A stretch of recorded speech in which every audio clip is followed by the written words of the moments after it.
Hey everybody, welcome back to Shed Some Light. Thank you for joining us in Ben Shed. That's Ben, that's Joey, that's Mike, and in today's spotlight, we're taking a look at Maul Apprentice. I've seen this probably like 20 times. Really? Oh yeah. Wow. This is one I come back to fairly often. And fun fact, about I don't know, 9 years ago, 3 of us here worked on an attempted Star Wars fan film that utterly went nowhere. That'll be a story for another time. Yeah. But Post it. it never even happened. I got like a minute of footage. But during the filming of that, this was a huge inspiration of just like what's possible. Wow. But obviously what's possible when you have a talented team of people. Right. And money. But dude, this fan film is incredible. When was this made? 10 years ago, 2016. Wow. Interesting. Yeah. Sean Boo, the director, they have behind the scenes that you can watch of how they made this and everything. There might be 2 parts even. It's just really cool to see, if you're into the behind the scenes stuff, it's a lot of fun to see just how they did it. But truly it is, it has 34 million views over the last 10 years. And so clearly people love it. And this in particular, it's so great to see. I love it when we get it, but it infuriates me that more thought and effort is put into the choreography in fan films than it is actual Star Wars content that we're getting right now. Say what you want, they're Jedi, but they can do all kinds of they do flips and they do all that. I just feel like we don't get that anymore. All it is just heavy, angry slashing. Yeah. Right, yeah. Like every fight in the sequels Kylo is Ren. that. Yeah. Rey. Well, it made sense from Rey because she wasn't trained, but you're right. Oh, but she knew how to do everything else. This is true. This is true. Well, Kylo Ren was doing it. Freaking Mary Sue. Kylo Ren. But yeah, it was like, okay, you've been trained under this and you're still just slashing. Right. I don't know. It just choreography took a backseat. And I know everybody says it, but when you look at the Mustafar fight between Anakin and Obi-Wan, that's not sped up. That is 100% the speed at which they're going. And they go, I know it's a longer fight, but at least it is engaging from start to finish. And I felt like this was really great. I think with the budget that they had, for sure. You had great flips and everything that were really cool. There's a trope about Star Wars fan films that they're always in the forest. But once again, it's like, where else live on Earth. Yeah, where else can nobody's going to the Arctic to film here. And nobody has a Hollywood set. Exactly. And so, but I felt that this forest in particular feels otherworldly. It doesn't feel like they, took a stroll down to Hoff Woods. I think, to me, it seems like a park.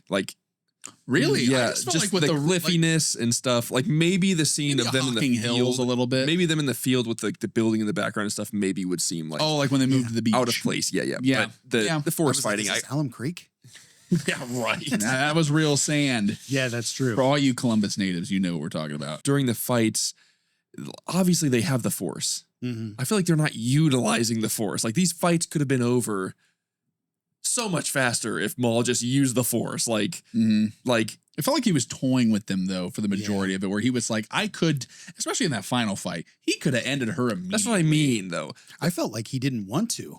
Okay, so I'm glad you brought that up though, because it is interesting that this whole time you learn at the end that the drone watching Maul is Palpatine, keeping an eye on him.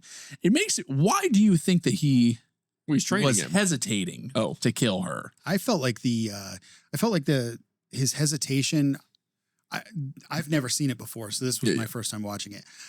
It was called Apprentice, and I thought, is he going to take her as an apprentice? I don't. Well, because did you watch the animated Maul that just came out? No. There is a character in that show that is against him, and she's a Jedi, and he sees so much in her that he could use her, and so he doesn't kill her. That's what I was expecting. Oh, okay. I forgot about that. Yeah. But this thing, he's a Sith, so there can only be 2 of them. But in Maul Shadow Lord, he's no longer a Sith. That's true. So Okay, so I guess he's against the Sith. So yeah, Yeah, he's against he wants to see the Empire fall because he wants to be in control. He's his own rebellion. Kind of like the enemy of my enemy is my friend. yeah. Okay. Yeah, that's true. But no, I always say that I love more brutality in Star Wars. Like you're swinging hot lasers. Like there better be some dismemberment. And, given just the execution is insanely well done for fan film, but like seeing that dude get chopped up like a freaking And start block of sliding cheese, apart. Yeah. And it's like slowly, it's really good. Like, and that's what I always thought, because when we were watching it, when he stabs through the main Jedi, like kind of like the Kenobi looking, he was one. the master to the girl apprentice. Oh, yeah. When he gets stabbed and the lightsaber's just in him, in my head I'm like a flame, like a laser hot. Like, wouldn't he be okay? Oh, because it's like polarizing at the same time. He's just a hole through him now. Depends on what it impaled. But then the other guy got up and was like, "Go run!" Like the Bane. True. All the comments are, man, if only Disney cared this much. Like this, too. It's really funny. One comment. How hard is it to get Ray Parker? Like, yeah, honestly, it's not that hard. I don't understand. And so Ray Park is the guy who actually was Darth Maul in Phantom Menace. Like, is him in the makeup. But he also did all the the motion capture for Maul and the show Clone Wars. Yeah, like he wears the motion capture suit and he does all the choreography. So what are you asking? What do you need him for? They're just choreograph the fight. Well, him and Nick Giller, the guy who actually choreographed. The guy Nick Giller is the guy who choreographed Phantom Menace through Return. Okay. But this is, and we talked about this when we talked about what's it called? Vader episode 2.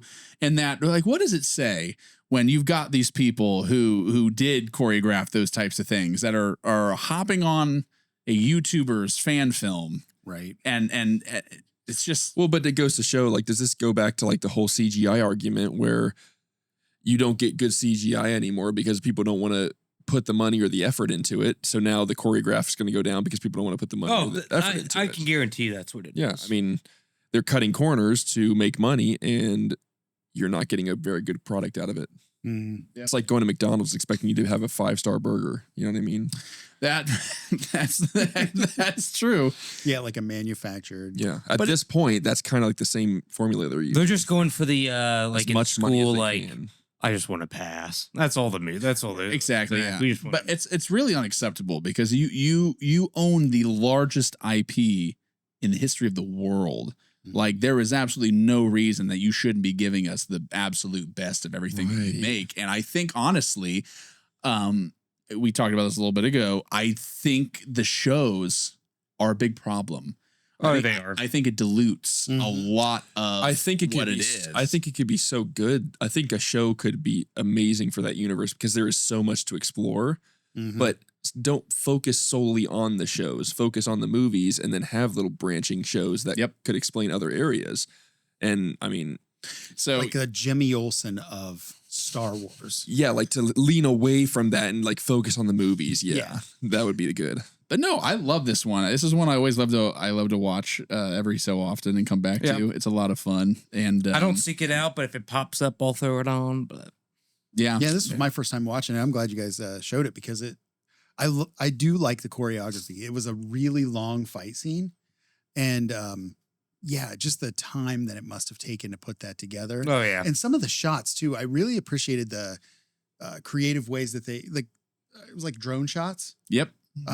Like I like those shots. I think those are really cool. I'll tell you this: there is every choreographed fight scene in this fan film is insanely better than a single fight scene in Kenobi. I never saw. Yeah, you're not missing much.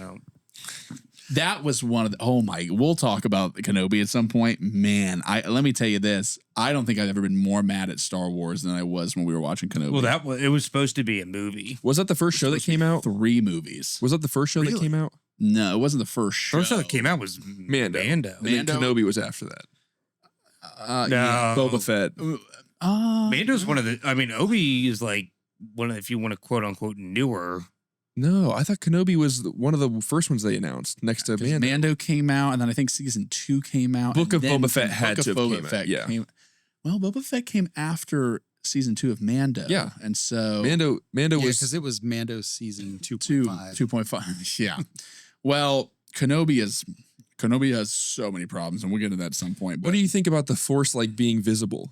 Yeah. I don't know about that. I think it's just because it's different, but I do enjoy it. I kind of think of it in the terms of how we talked about when we talked about Toby's Spider-Man movies, how we kind of like to see a visual representation of the spider sense. I think a visual representation of the Force is cool. I think it defeats the purpose of the Force. It almost seems like they're over affecting. I If think that it's makes a sense. different. I think it's a different They are. kind. If that makes sense. I think it's a different kind of Force. No. But why would No, it no, be? no. I mean a different use case of the Force, because there were multiple times where the guy, like, he forced it out of his belt, and there was nothing that you saw. It was just a matter of him. So then what is that's my point. I Like, think what- they just wanted to show off like special effects. show off and stuff another like that. sort That's all of it form of was. effect. That's what I was thinking. Maybe, Which yeah. I mean, it is more effective than just Could- him holding his hand up and now then the other person that's falling true. down. That's true. But if they had started the Star Wars showing that, it wouldn't look weird to me. For sure. that's But true. like imagine that final fight on the beach in which they're both You know force what they're blasting doing, though. each other. Yeah, but could you imagine how that looked if they both were just like, There could have been like a vibration That though, would've not been necessarily like a awful. blue. I don't think it was blue. And that one, it was just a clash of force blast and it just went like that. The Iron ones Man in the forest though, yeah. No. But the ones in the forest were definitely like a blue shockwave type of thing. But I mean, it didn't bother me. Like, it's sci-fi. It just looks out of place. It's to out me, of at place, least for yeah. not being a Star Wars fan, it looks out Yeah. of place. yeah. So it wasn't until the end that I actually realized what this thing was about. Because again, this is my The first time Apprentice. watching. Oh, yeah. The Apprentice thing. Because the idea that Palpatine set it up as a test. Interesting. Yeah, It's I thought that really was cool. interesting, I thought yeah. that was cool. Yeah. He like proved himself at that point. Mhm. Right. Yeah. That's what I honestly, I don't know when. I could probably look it up, but I think this is like, we're Like talking. sends him out to get Anakin right after that. Well, figuring he it was out. never there for Anakin. Or not Anakin, Luke. Oh yeah, he was. Qui-Gon. No. Darth Maul was never after Anakin in Tatooine. He was always after Qui-Gon. Well, he almost ran him down with his speeder. Yeah, but he didn't know who it was. There's a hilarious edit where he hits him and it's like, dun, dun, dun, dun, dun, dun, like it goes right to the credits. Oh my god, sir, wait, I'm tired. I think this is like maybe weeks before Phantom Menace, honestly. Maybe months, but I don't think it's a year. I think this is shortly right after he reveals him to who are the separatists? Nuke Gunray. Nuke Gunray, yeah. No, there are two of them. Oh yeah. Are they all- Oh yes, of course. All right. Well, Maul Apprentice. It's a really fun one. If you haven't Obviously, checked it's it out, popular. Yeah. if you haven't checked it out, go check it out. It's been around for 10 years now, so you probably have. We just wanted to talk about it because Benji hadn't seen it. So, if there are any other fan films that we should check out, we got a few in the pipeline, but I just feel like fan films are just happening more and more lately, and we like checking them out and giving some love to the other content creators out there. So if there's any that we should check out, leave them in the comments below. If you're not subscribed, make sure you hit the subscribe button, hit the bell so you're notified every week when we post our long form episodes and our short form, like our spotlights, and make sure you're following us on Instagram and TikTok at Shed Some Light Pod, as well as Facebook. We love you guys. See you in the next one.